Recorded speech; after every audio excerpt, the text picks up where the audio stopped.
ओम शांति। आज 17 सितंबर 2024 की साकार मुरली। बाबा ने कहा, मीठे बच्चे, यह राज सभी को सुनाओ कि आबू सबसे बड़ा तीर्थ है। स्वयं भगवान ने यहाँ से सबकी सद्गति की है।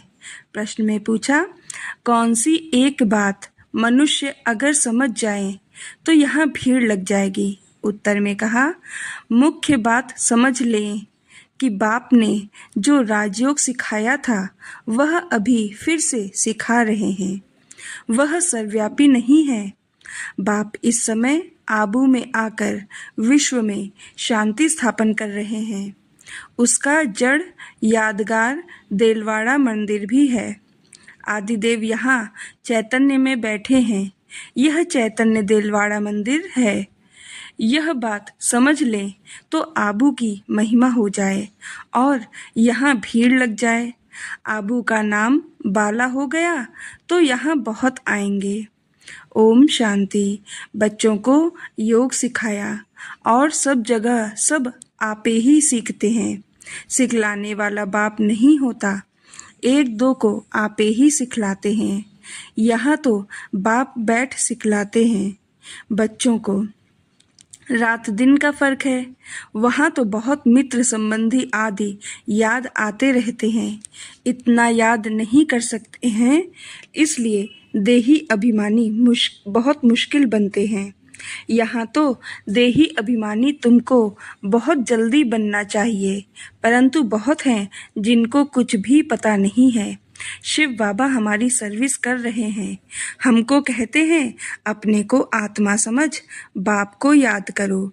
जो बाप इसमें विराजमान है, यहाँ विराजमान है, उनको याद करना पड़ता है। बहुत बच्चे हैं जिनको यह निश्चय ही नहीं है कि शिव बाबा ब्रह्मा तन द्वारा हमको सिखला रहे हैं। जैसे और लोग कहते हैं, हम कैसे निश्चय करें, ऐसे यहाँ भी है। अगर पूरा निश्चय होता तो बहुत प्यार से बाप को याद करते करते अपने में बल भरते, बहुत सर्विस करते, क्योंकि सारे विश्व को पावन बनाना है ना। योग में भी कमी है तो ज्ञान में भी कमी है। सुनते तो हैं परंतु धारणा नहीं होती है। धारणा अगर हो तो फिर औरों को भी धारणा करावें। बाबा ने समझाया था, वे लोग कॉन्फ्रेंस आदि करते रहते हैं, विश्व में शांति चाहते हैं, परंतु विश्व में शांति कब थी, किस प्रकार हुई थी, वह कुछ भी नहीं जानते। किस प्रकार की शांति थी वही चाहिए ना। यह तो तुम बच्चे ही जानते हो। विश्व में सुख शांति की स्थापना अब हो रही है। बाप आया हुआ है। कैसे यह देलवाड़ा मंदिर है, आदिदेव भी है और ऊपर में विश्व में शांति का नज़ारा भी है। कहाँ भी कॉन्फ्रेंस आदि में तुमको बुलाते हैं तो तुम पूछो, विश्व में शांति किस प्रकार की चाहिए। इन लक्ष्मी नारायण के राज्य में विश्व में शांति थी। वह तो देलवाड़ा मंदिर में पूरा यादगार है। विश्व में शांति का सैंपल तो चाहिए ना। लक्ष्मी नारायण के चित्र से भी समझते नहीं हैं, पत्थर बुद्धि है ना, तो उन्हों को बताना चाहिए कि हम बता सकते हैं। विश्व में शांति का सैंपल एक तो यह लक्ष्मी नारायण है, और फिर इन्हों की राजधानी भी देखना चाहते हो तो वह भी देलवाड़ा मंदिर में चल कर देखो। मॉडल ही दिखाया जाएगा ना, वह चलकर आबू में देखो। मंदिर बनाने वाले खुद नहीं जानते, जिन्होंने ही बैठ यह यादगार बनाया है, जिसका देलवाड़ा मंदिर नाम रख दिया है। आदिदेव को भी बिठाया है, ऊपर में स्वर्ग भी दिखाया है। वह जैसे जड़ है वैसे तुम हो चैतन्य। इनको चैतन्य देलवाड़ा नाम रख सकते हैं, परंतु पता नहीं कितनी भीड़ हो जाए, मनुष्य ही मूंझ जाए। यह फिर क्या है, समझाने में बड़ी मेहनत लगती है। बहुत बच्चे भी नहीं समझते हैं। भल दर पर पास में बैठे हैं, समझते कुछ भी नहीं। प्रदर्शनी में अनेक प्रकार के मनुष्य जाते हैं। ढेर मठ पंथ हैं, वैष्णव धर्म वाले भी हैं। वैष्णव धर्म का अर्थ ही नहीं समझते हैं। श्री कृष्ण की बादशाही कहाँ है, जानते ही नहीं। श्री कृष्ण की राजाई को भी स्वर्ग वैकुंठ कहा जाता है। बाबा ने कहा था, जहाँ बुलावा हो वहाँ जाकर तुम समझाओ। विश्व में शांति कब थी? यह आबू सबसे ऊंच तीर्थ है, क्योंकि यहाँ बाप विश्व की सदगति कर रहे हैं। आबू पहाड़ी पर उनका सैंपल देखना हो तो चलकर देलवाड़ा मंदिर देखो। विश्व में शांति कैसे स्थापन की थी, उनका सैंपल है। सुनकर बहुत खुश होंगे। जैनी लोग भी खुश होंगे। तुम कहेंगे, यह प्रजापिता ब्रह्मा हमारा बाप है, आदिदेव। तुम समझाते हो, फिर भी समझते नहीं हैं। कहते हैं ब्रह्मा कुमारियां पता नहीं क्या कहती हैं। तो अब तुम बच्चों को आबू की बहुत ऊंची महिमा करके समझाना चाहिए। आबू है बड़ेते बड़ा तीर्थ। बॉम्बे में भी समझा सकते हो। आबू पहाड़ बड़ेते बड़ा तीर्थ है, क्योंकि परमपिता परमात्मा ने आबू में आकर स्वर्ग की स्थापना की है। कैसे स्वर्ग की रचना रची है, वह स्वर्ग का और आदिदेव का मॉडल सब आबू में है, जिसको कोई भी मनुष्य समझते नहीं। हम अब जानते हैं, तुम नहीं जानते हो, इसलिए हम तुमको समझाते हैं। पहले तो तुम पूछो कि विश्व में शांति किस प्रकार चाहते हो। कभी देखा है? विश्व में शांति तो इनके लक्ष्मी नारायण के राज्य में थी। एक ही आदि सनातन देवी देवता धर्म था। इनकी डिनास्टी का राज्य था। चलो तो इन्हों की राजधानी का मॉडल आबू में तुमको दिखाएं। यह तो है ही पुरानी दुनिया, नई दुनिया तो नहीं कहेंगे ना। नई दुनिया का मॉडल तो यहाँ है। नई दुनिया अब स्थापन हो रही है। तुम जानते हो तब बतलाते हो। सभी नहीं जानते हैं, न बतलाते हैं, न समझ में ही आता है। बात है बहुत सहज। ऊपर में स्वर्ग की राजधानी खड़ी है, नीचे आदिदेव बैठा है, जिसको एडम भी कहते हैं। वह है ग्रेट ग्रेट ग्रैंडफादर। ऐसी तुम महिमा सुनाएंगे तो सुनकर खुश होंगे। है भी बरोबर एक्यूरेट। कहो, तुम श्री कृष्ण की महिमा करते हो, परंतु तुम जानते तो कुछ नहीं हो। श्री कृष्ण तो वैकुंठ का महाराजा, विश्व का मालिक था। उसका तुम मॉडल देखना चाहते हो तो चलो आबू में, तुमको वैकुंठ का मॉडल दिखाएंगे। कैसे पुरुषोत्तम संगम युग पर राजयोग सीखते हो, जिससे फिर विश्व के मालिक बने हैं, वह भी मॉडल दिखावे। संगम युग की तपस्या भी दिखाएं। प्रैक्टिकल जो हुआ था उनका यादगार दिखाएं। शिव बाबा जिसने लक्ष्मी नारायण का राज्य स्थापन किया, उनका भी चित्र है। अम्बा का भी मंदिर है। अम्बा को कोई 10-20 भुजाएं नहीं हैं, भुजाएं तो 2 ही होती हैं। तुम आओ तो तुमको दिखाएं। वैकुंठ भी आबू में दिखाएं। आबू में ही बाप ने आकर सारे विश्व को हेवन बनाया है, सदगति दी है। आबू सबसे बड़ा तीर्थ है। सब धर्म वालों की सदगति करने वाला एक ही बाप है। उनका यादगार चलो तो आपको आबू में दिखाएं। आबू की तो बहुत महिमा कर सकते हो, तुमको सब यादगार दिखाएं। क्रिश्चियन लोग भी जानना चाहते हैं, प्राचीन भारत का राजयोग किसने सिखाया, क्या चीज़ थी, बोलो। चलो आबू में दिखाएं। वैकुंठ भी पूरा एक्यूरेट बनाया है ऊपर छत में। तुम ऐसा नहीं बना सकते हो, तो यह अच्छी रीति बताना है। टूरिस्ट धक्का खाते हैं, वह भी आकर समझें। तुम्हारा आबू का नाम बाला हो गया तो बहुत आएंगे। आबू बहुत मशहूर हो जाएगा। जब कोई पूछते हैं कि विश्व में शांति कैसे हो, सम्मेलन आदि में निमंत्रण देते हैं तो पूछना चाहिए, विश्व में शांति कब थी, वह जानते हो? विश्व में शांति कैसे थी, चलो हम समझाएं। मॉडल्स आदि सब दिखाएं। ऐसा मॉडल और कहाँ भी नहीं है। आबू ही सबसे बड़ा ऊंच तीर्थ है जिसमें बाप ने आ करके विश्व में शांति सर्व की सद्गति की है। यह बातें और कोई नहीं जानते।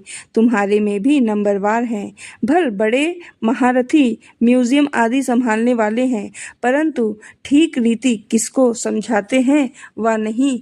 बाबा रीड तो करते हैं ना। बाबा सब कुछ समझते हैं, जो भी जहाँ भी है उनको समझते हैं। कौन कौन पुरुषार्थ करते हैं, क्या पद पाएंगे। इस समय अगर मर पड़े तो कुछ भी पद पा नहीं सकेंगे। याद के यात्रा की मेहनत वह समझ नहीं सकते।